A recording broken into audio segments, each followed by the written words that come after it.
Welcome to Team O'Neill. I'm Wyatt.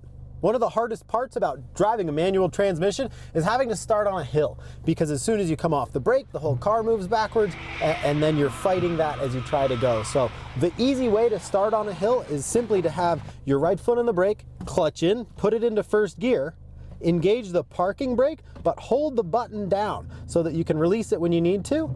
That'll allow you to come off of the foot brake. If you just give it a little gas as you let the clutch out, when you feel the clutch start to engage, release the parking brake and drive away.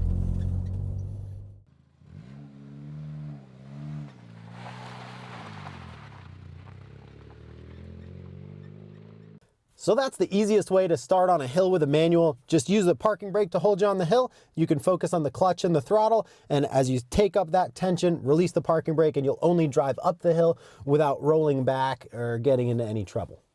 It takes a little practice and coordination, so try and find a safe place where you can give it a shot a few times, especially if you've got a different parking brake and different kinds of vehicles. But it's just a really nice skill to have to make uphill starts a lot more relaxed.